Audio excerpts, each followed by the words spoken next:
পাখিরা তাদের সংগ্রাম জিতে বাসায় ফিরেছে। কাঠুরিয়াদের এখন আর দেখা মেলে না।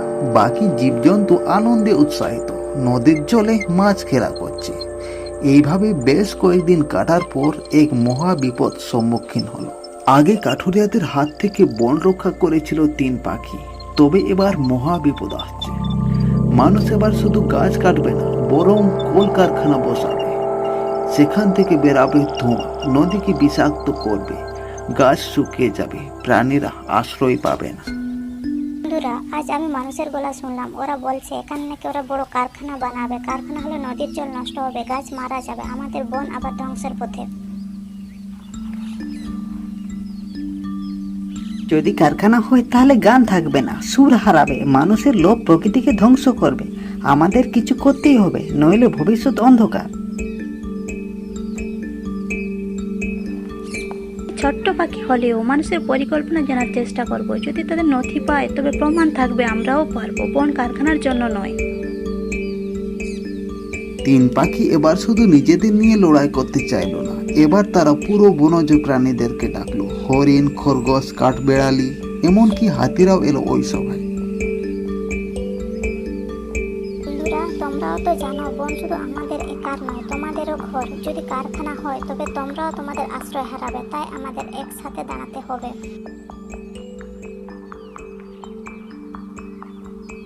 আমি গান গাইব প্রকৃতির সুরে, তোমরাও আওয়াজ তুলবে।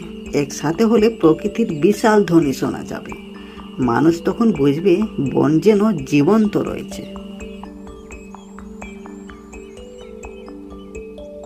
আজ রাতেই আমি শহরে উড়ে যাব। মানুষের অফিস থেকে পরিকল্পনার কাগজ আনবো। এটা ঝুঁকিপূর্ণ জানি, কিন্তু বন বাঁচাতে আমি সবসময় প্রস্তুত।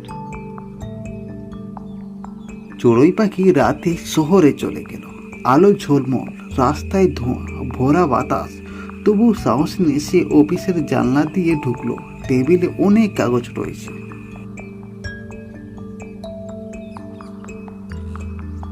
হ্যাঁ, এ তো দেখছি এখানে সব লেখা আছে। কারখানার নকশা, নদীর ধারে জমি দখলের পরিকল্পনা। যদি এগুলি নিয়ে যায় তবে বনকে বাঁচানো সম্ভব। পরের দিনের সভাতে সমস্ত পাখি ও প্রাণী মিলে সব নথিগুলো দেখলো এবং দেখে তারা রেগে উঠল।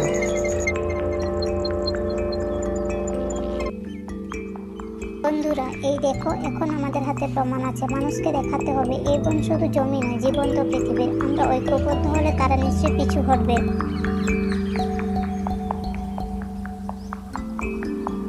ভোরে আমি গান শুরু করব নদীর ধারে। হরিণ ডাকবে, হাতি গর্জন করবে, কাঠবেড়ালি শীষ দেবে। মানুষ শুনবে প্রকৃতির কণ্ঠস্বর।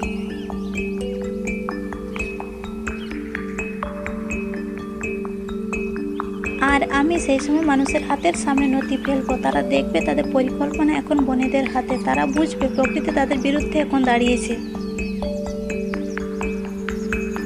ভোর হতেই মানুষ মাপজোকের যন্ত্র নিয়ে এলো, কিন্তু নদীর ধারে দাঁড়িয়ে তারা দেখলো শত শত প্রাণী একসাথে জড়ো হয়েছে।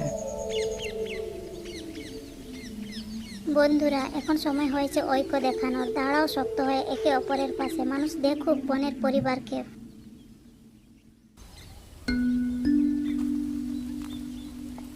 গাইব আমি, বন আমাদের জীবন, নদী আমাদের মা। প্রকৃতির ধ্বংস মানেই ভবিষ্যৎ ধ্বংস। শুনুক মানুষ এই সত্য।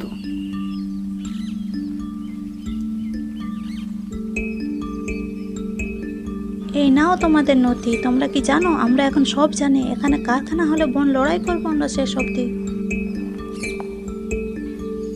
মানুষ হতবাক, একে অপরকে বলল, এ বন যেন জীবন্ত, গান বাজছে, প্রাণীরা প্রতিবাদ করছে। আমরা যদি কারখানা বানাই তবে বিপদ আসবে।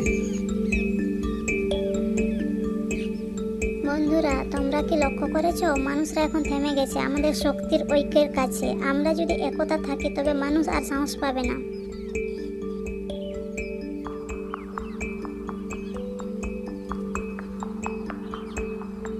আমাদের সুরে তারা কেঁপে উঠেছে।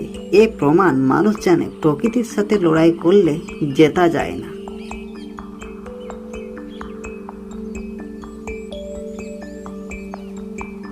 আমরা ছোট্ট ছোট জন্তু হলেও তবুও জিতেছি। বন বাঁচলো। একদিন মানুষরাও বুঝবে প্রকৃতি ছাড়া তাদের বাঁচা সম্ভব নয়।